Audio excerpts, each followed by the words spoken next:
किसी समय की बात है, एक खूबसूरत गांव में हरे भरे खेतों और लहराते पहाड़ों के बीच बादलों का एक समूह आकाश में तैरता रहता था।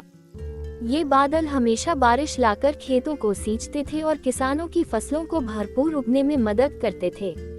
पर एक दिन बादलों ने सोचा कि वे थोड़ी देर आराम करें। उन्होंने गांव के ऊपर इकट्ठा होकर एक बैठक की। हम ही हमेशा क्यों बरसे? एक बादल ने शिकायत की। हम हर साल लगातार काम करते हैं, लेकिन हमें कोई धन्यवाद नहीं मिलता। बिल्कुल सही, दूसरे बादल ने सहमति जताई। चलो हम आराम करते हैं और देखते हैं क्या होता है। गांव वालों को हमारा महत्व समझने दो। इसलिए बादलों ने तय किया कि वे गांव के ऊपर तो रहेंगे, लेकिन एक भी बूंद नहीं बरसाएंगे। नीचे किसानों ने आकाश में इस असामान्य शांति को महसूस किया। दिन बीतते गए और सूरज ने लगातार तपना शुरू कर दिया। जमीन सूख गई और फसलें मुरझाने लगीं। किसानों ने गांव के चौक में इकट्ठा होकर अपनी परेशानी पर चर्चा की। उनमें से ज्यादातर ने अपने हल और खेती के औजारों को स्टोर रूम में रख दिया, ये सोचकर कि सूखी और फटी हुई मिट्टी में काम करने का कोई मतलब नहीं है। जब बारिश ही नहीं हो रही है तो अपनी ऊर्जा क्यों बर्बाद करें? उन्होंने तर्क दिया, लेकिन एक किसान जिसका नाम रघु था, उसने हार मानने से इनकार कर दिया। मेहनत कभी व्यर्थ नहीं जाती, उसने अपने संदेहपूर्ण पड़ोसियों से कहा। हमें विश्वास बनाए रखना चाहिए और अपनी कोशिशें जारी रखनी चाहिए, चाहे स्थिति कितनी भी कठिन क्यों न हो। हर दिन रघु अपने खेतों में जाता। वह हल चलाता, बीज बोता और कुएं से जो थोड़ी बहुत पानी मिल सकता था, उससे अपनी फसलों को सींचता। उसके पड़ोसी देखते और सिर हिलाते। रघु अपना समय बर्बाद कर रहा है, वे कहते। बारिश नहीं हो रही है और उसकी मेहनत बेकार जाएगी। दिन हफ्तों में बदल गए और बादल अब भी अपनी बारिश रोक कर रखे हुए थे।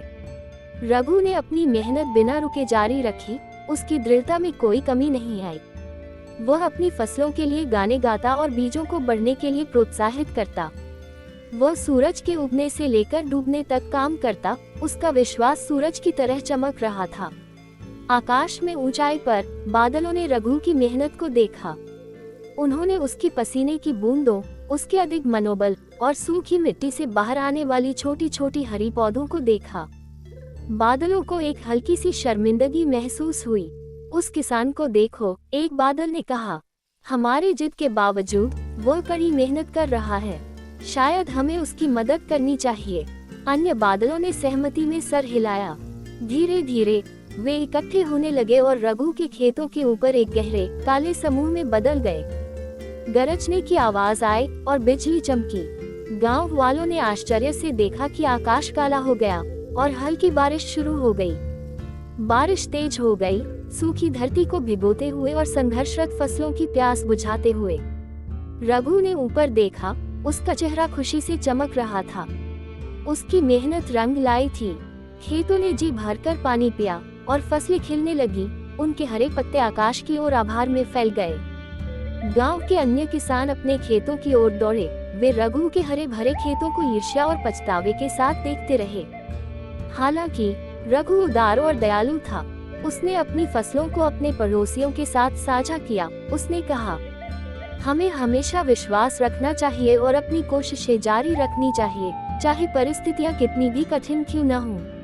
इसीलिए कहा जाता है कि धैर्य और परिश्रम से ही सफलता मिलती है। जो मेहनत से नहीं डरते, उन्हें सफलता से कोई नहीं रोक सकता। ऐसी अन्य कहानियाँ देखने के लिए चैनल को सब्सक्राइब करें। धन्यवाद।